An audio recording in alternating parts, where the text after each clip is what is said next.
Oi, gente, tudo bem com vocês? Bom, hoje a gente tem o Tia Paty Responde, que como vocês sabem, é toda quinta-feira, então, às 19 horas a gente vem aqui para conversar o que a galerinha jovem, né, tanto pergunta para Tia Paty. E hoje eu vim falar aí de um assunto que ele tem sido uma grande mancha na nossa sociedade, que ele tem sido uma coisa que a gente deixou virar cotidiano. E eu acredito que a diferença também das gerações faz com que talvez a gente não compreenda. Outro dia a mãe de uma amiga minha, ela falou assim: os jovens gostam muito de você porque apesar de você não ser mais adolescente, você também não tá tão distante da idade deles. Parece que não, mas sim, dá uma grande diferença de pensamento, vai. Os jovens que lidam comigo aí são os mais velhos, a gente tem uma diferença de 10, 11 anos, né? Eu tenho 31, geralmente esses jovens que me cercam têm de 12 a 20 e poucos anos. Então, parece que não, mas dá uma grande diferença de geração. Bom, eu vim aqui para falar de bullying, que é uma coisa que tá muito decorrente. Eu, particularmente, eu não sei o que é sofrer com o bullying, porque apesar de ter aquelas brincadeiras no colégio, ela é nariguda, ok, mas eu sempre soube que eu tenho um nariz que realmente ele é narigudo, fato. Mas eu sempre lidei isso muito bem, nunca tive problema. Eu sempre fui muito zoada nas aulas de educação física, porque realmente eu fugia das aulas de educação física, né? A bola vinha na minha direção, eu tava correndo pro outro lado.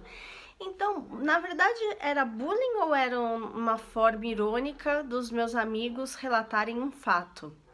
Talvez eu tenha sido muito bem esclarecida. E a gente estudou num colégio que impunha limites demais, né?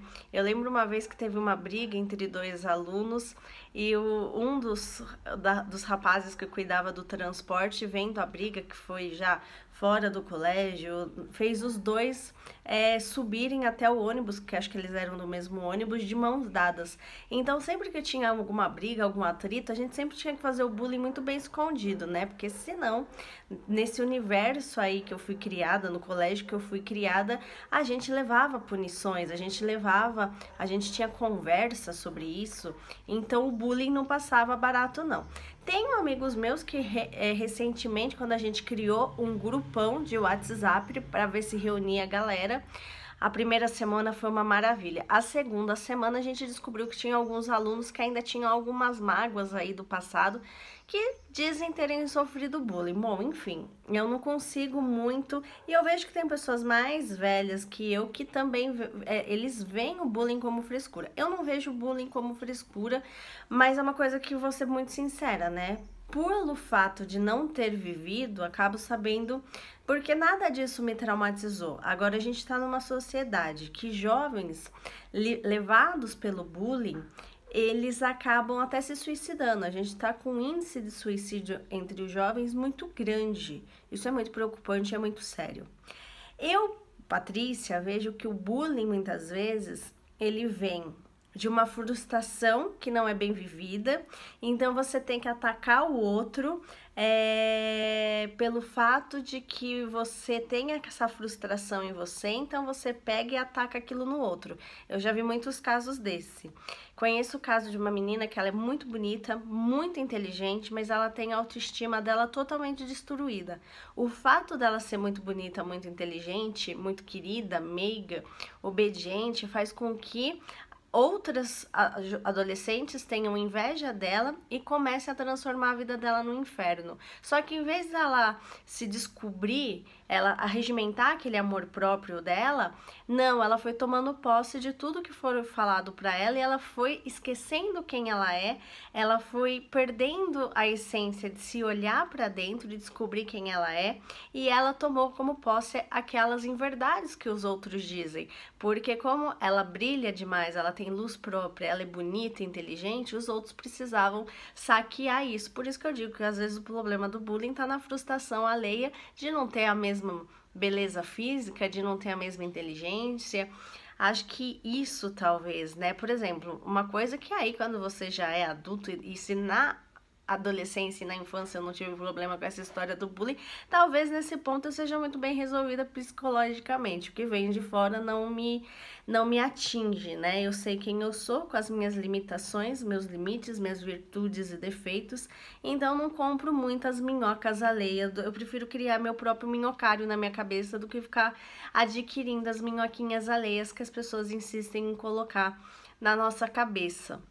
Então, às vezes, por exemplo, uma pessoa que até tem condições físicas, condições financeiras de ter as mesmas coisas que eu tenho, acaba criticando o que eu tenho pelo fato dela não ter coragem, enfim, de comprar. Isso é muito curioso também, né? A gente passa por situações dessa na vida adulta. Eu comecei a reparar que uma pessoa tava demais, tudo. Se eu tô com a blusa X, critica que, eu não compraria essa blusa. Mas essa bolsa eu não daria um dinheiro. Mas isso aí você não precisa. Peraí, cada um sabe a necessidade do que precisa ou não, né? Então, quando a pessoa começa a menosprezar demais o que você tem, você já começa ali a identificar um quadro de frustração ou um quadro de inveja não resolvido na pessoa, né? O problema não é você, o problema é a pessoa que tá precisando de um bom terapeuta, de muita oração e de se autoconhecer. E aí, quando a gente vê que as coisas não... Eu gosto muito de encerrar ciclos, né? Eu, pelo menos, sou assim. Se algo não tá fluindo muito bem na minha vida, a gente vive aquilo inteiramente e vira a página. Tem alguns livros que a gente vira a página. Tem alguns que a gente fecha e guarda no armário. Tem uns que são tão ruins que a gente pega o livro e joga numa fogueira. Enfim, e é aquela questão de como que a gente lida com a vida, né? Uma questão muito terapêutica, uma questão muito que vem da psicologia para nos ajudar, né? Talvez Freud explique. É a questão de identificar onde está o problema consigo mesmo, o porquê que a outra pessoa me incomoda tanto. Ou porque ela me fez alguma coisa, ou porque tem alguma coisa que, quando eu vejo aquela pessoa, bate aquela frustração em mim, que gera aquela inveja, e aí nasce o bullying, porque o invejoso justamente ele quer acabar com o que incomoda no outro, né? Então, a inveja nasce do que a pessoa vê no outro e quer ser e não consegue ser. E aí a gente tem uma sociedade aí que acho que também um pouco os pais e a escola perderam muito o limite, né? Hoje em dia, eu sou contra também que você espanque e mate uma criança, né? Nunca gostei também de levar umas palmadas e uns croques na cabeça. Acho que seria melhor resolver a situação na conversa. Mas também deixar essa geração nova livre demais não tá dando muito certo, não. A gente tá precisando buscar um equilíbrio aí. Porque hoje em dia as crianças começaram a querer dominar os adultos, né? Eu não vim dessa geração, eu vim daquela geração que a gente respeitava. Um olhar de um adulto já dizia que a gente estava errado e a gente obedecia. Hoje em dia não, hoje em dia os jovens não escutam ninguém. Hoje em dia os jovens passam por vários problemas psicológicos por causa da questão do bullying. A maioria dos pais preferem não levar o filho para um tratamento porque eles não conseguem lidar com a barra de dizer meu filho tá precisando de ajuda, eles se sentem culpados, né? Como assim, o meu filho precisando de ajuda? E hoje em dia é uma coisa normal, né? No mundo que uma vez eu vi numa entrevista do Faustão a Giovanna Antonelli, no mundo que a gente vive hoje em dia, se a gente de vez em quando não tomar um tarja preta, a gente às vezes não aguenta viver, né? Infelizmente, por causa de algumas patologias que tive, já cheguei sim a usar tarja preta e me livrar deles. Não recomendo que todo mundo saia usando, não é isso que eu tô fazendo aqui, uma apologia que todo mundo use o tarja preta. Mas a gente tem outras alternativas, que é a terapia, que não precisa, né, necessariamente da medicação, mas eu acho que sim, se a nossa sociedade está doente, o nosso futuro está doente, mais vale levá-los ele ao médico do que, infelizmente, levar para o cemitério, porque eles se suicidaram, né? Quantas notícias a gente vê de jovem que tinha problema de obesidade, que a obesidade é uma doença, não suportou, se matou de tanto que escutava, né? Já teve jovem que morreu na mesa da cirurgia fazendo a bariátrica, por quê? Porque não aguentava mais a gordofobia, né? A gordofobia é o preconceito com as pessoas que são mais cheinhas, são mais gordinhas.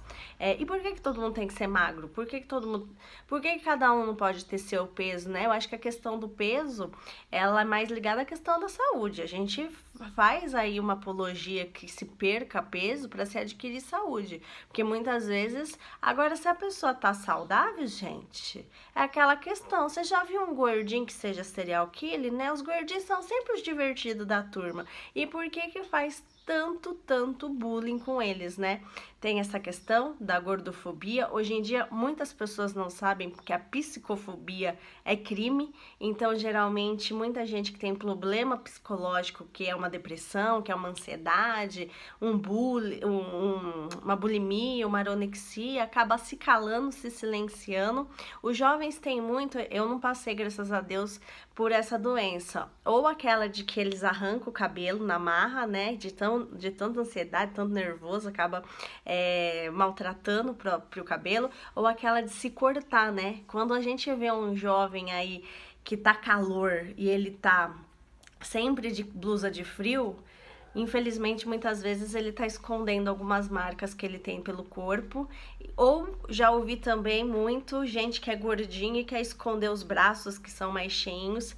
Pode ter certeza que alguma coisa tem quando a pessoa tá sempre se escondendo muito ali. São sinais. As doenças psicológicas, elas sempre dão sinais. O desconforto psicológico também sempre dá algum sinal. Só que a gente ainda é imaturo demais como sociedade para quebrar tabus e falar dessas situações. E aí a gente nunca teve uma geração que fosse tão depressiva, né? É muito triste isso. As crianças estão deixando de ser crianças para se tornarem adultos cada vez mais cedo. Os jovens estão cada dia mais depressivos. O que eu escuto de jovem que fala assim: ah, tia, mas eu não vou dar certo na vida. Mas nem tentou. E já acha que, mas eu não vou dar certo na vida, não. Nem tentou fazer a faculdade, nem tentou nada. Talvez também a crise financeira que a gente viva no país, isso faça com que também mexa com a autoestima dos jovens, porque não é culpa deles. Não tem emprego, gente, não tem, né? Então vai fazer o quê? É uma situação que tá muito complicada. E aí os jovens acabam pegando tudo aquilo para eles, assim. Mas o que me preocupa é que tantos jovens chegarem no limite de tirar a própria vida. Isso é muito preocupante. E muitas vezes por quê? Porque ainda existe esse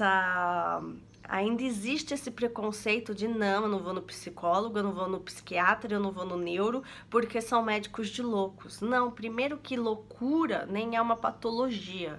Existem as patologias. Patologias são doenças. O que a gente considera loucura, talvez, seria a patologia da esquizofrenia, onde a pessoa escuta vozes, mas enfim, loucura é um termo usado popularmente, mas existem doenças, e a pessoa ter um quadro depressivo, a maioria da população hoje em dia é depressiva. Talvez o que difere de uma para outra são os que têm a coragem de ir para cima da depressão, tentar sambar na cara dela, tentar derrubar ela no tatame, ou as pessoas que vivem. Então não é vergonha nenhuma levar o seu filho para um terapeuta, acompanhar o seu filho. E outra também, os pais muitas vezes não gostam muito aí da questão de ter que levar os seus filhos no terapeuta, porque além de mexer com o seu filho, vai mexer com a base, que é o pai e a mãe.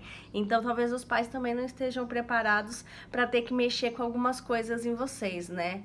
Para você reconstruir um jovem, você reconstruir também toda essa história de vida dele, todo o passado dele, e por isso que alguns pais, por exemplo, Hitler é um exemplo, mas Hitler não era uma questão de depressão, nada. Hitler era uma outra patologia que ele tinha necessidade de ser internado. Porém, como o pai dele agredia ele, falou, vão descobrir que eu agrido. Então, Hitler preferiu não privar o filho de um tratamento. Aí, graças à irresponsabilidade desse pai, a gente tem aí essa mancha na história da humanidade, que é o Holocausto. Então, é um ato de amor você oferecer um tratamento para o seu filho. Talvez você tenha que mexer em muitas feridas suas, né? Mas é um ato de amor. Hoje em dia, com essa bendita essa rede social que a gente ama, né? Que a gente vive o dia inteiro aqui, mas às vezes a gente acaba deixando de dar atenção também, né? Quantos pais ficam o tempo inteiro no celular e essas crianças estão ficando órfãs dentro de casa mesmo? Outra realidade que eu também não conheço, porque minha mãe até muitas vezes eu tenho que avisar pra ela, mãe, tô em tal lugar, quer alguma coisa? No WhatsApp, depois de 3 dias que ela vê a mensagem. Então, acabo não tendo essa coisa de, talvez seja o contrário, eu que não dei atenção à minha mãe por estar sempre conectada aí em rede social. Agora, agora eu preciso me policiar muito quando eu for mãe, né? Pra criança não ficar em segundo plano e o celular em primeiro plano, que a gente vê, infelizmente, muito isso. Então, a gente tem crianças de pai e mãe vivos e órfãos, assim, isso tudo mexe com a estrutura, né? Isso tudo vira um reflexo da sociedade. E cada vez menos... Então, eu, graças a Deus, eu tive uma educação tanto em casa como no colégio rígida, que muitas vezes a gente não compreendia, mas que hoje em dia eu agradeço a Deus porque foi o melhor pra mim. Porque realmente hoje em dia tá muito a Deus darás. Crianças sofrem bullying no colégio, ninguém faz nada. Daqui a pouco tá lá o coleguinha matando o outro dentro de sala de aula, aí a gente acha normal, né? É só mais uma notícia rolando no nosso feed do Facebook, é mais uma notícia no jornal e ninguém faz nada, né? E aí a gente vai deixando os nossos jovens morrerem. Porque eles se suicidam, porque o coleguinha simplesmente matou ou agrediu. A gente tá se acostumando agora que eles agridam professores. O mundo perdeu muito, né? Perdeu o rumo, tá perdendo o rumo, né? Tá precisando calibrar de novo a sociedade, porque a gente tá se invertendo os valores realmente. E isso só tá fazendo mal para nós mesmos e para futuras gerações. Se as futuras gerações são o futuro, são a esperança, a gente precisa cuidar bem delas. Porque do jeito que tá indo, elas não vão ter estrutura não para lidar com um mundo melhor, que tem essa missão de fazer um mundo melhor. Então a gente tem que ter muito cuidado aí, não ver tudo, é coisa de adolescente, é frescura de adolescente. Não, não é. A nossa sociedade tá doente e tá afetando principalmente os nossos jovens. E eu quero ver cada dia menos notícias de jovens que se suicidaram, de jovens que foram agredidos nas escolas. Quero ver cada vez menos isso, né? Como que vai fazer isso? A base começa em casa, com a educação que pai e mãe dá, né? Porque colégio não é obrigado a dar educação, colégio dá ensino. Agora, educação vem de pai e mãe. Então, se as famílias não se estruturarem, por isso que a gente precisa rezar muito pelas famílias, né? Num contexto aí, embora eu tô falando um assunto que, seja qual for sua crença, sua religião, é para todos. Mas se a gente não estruturar novamente, conforme a gente começar a achar normal, tudo bem, né? O pai ficou estressado, joga a criança pela janela. Que se a gente começar a achar tudo isso normal, isso não é normal. As nossas crianças precisam de amor, precisam de respeito, e uma forma também de amar é o tratamento, sim, é dialogar com eles, é compreender o mundo deles. É difícil compreender o mundo deles, né? E muitas vezes, aí vem o poder da empatia. A empatia tinha que ser um dom, na verdade, né? Quando você se coloca no lugar do outro, eu muitas vezes tenho que fazer esse exercício de não entender como é essa geração Y, não entender como que é os problemas dele, mas para acolher aquele jovem que vem me pedir ajuda, que às vezes o que ele mais precisa é simplesmente chorar na minha frente e desabafar, às vezes eu preciso me colocar no lugar dele, sabendo que a geração dele é um pouquinho diferente da minha, mas que aquele jovem precisa de coragem para se libertar dessas correntes aí que a sociedade tem imposto para nós, né? Com essa questão agora da internet, é racismo para lá, é homofobia para cá, é psicofobia para lá, é gordofobia para lá, tudo agora tem várias outras fobias, né? Você não pode ser gordinho, você não pode ser magro, você não pode ser narigudo, você não pode ser ruim de esporte, você não pode estar em tratamento por uma doença psicológica, você não pode pensar diferente, você não pode ser considerado mais bonito do que o outro, porque o resto da sociedade, você não pode ser o aluno mais inteligente da turma, porque vão tentar acabar com você. E peraí, né? Vamos cada um olhar para dentro, ver as suas qualidades. Quando as pessoas começarem a ver as suas qualidades, elas vão parar de apontar o dedo para os defeitos alheios, né? Eu acho que é isso que... Aí o que a gente faz? Cada um começa a fazer por si mesmo. Se você quer acabar com esse mundo de bullying, você começa a ver em você mesmo o que você faz e para de fazer. E se alguém comete um bullying com você, você deixa entrar num ouvido e sair pelo outro. Tá, é dolorido? É. Tem algumas coisas que a gente toma posse, Aí a gente precisa dar uma refletida, a gente precisa da ajuda de um psicólogo, às vezes, né? Tem alguns que tem aí o colinho de tia Paty, mas a gente precisa dizer assim, opa, não me convém aquilo que a pessoa tá falando, né? Deixa ela falar, deixa ela gastar saliva e eu não vou trocar o que eu conheço de mim pelo que o outro quer enfiar minhoca na minha cabeça, né? Então diga não ao bullying, não pratique, e se praticarem com você, mesmo se você absorver, jogue esse lixo pra fora de você. Isso que a tia Paty queria fazer vocês refletirem hoje e sintam esse vídeo como se fosse um abraço apertado de tia Paty, assim, que nessas horas é o que os jovens mais querem, poder chorar sem ser julgado e poder ganhar um abraço. Até o próximo, tia Paty responde.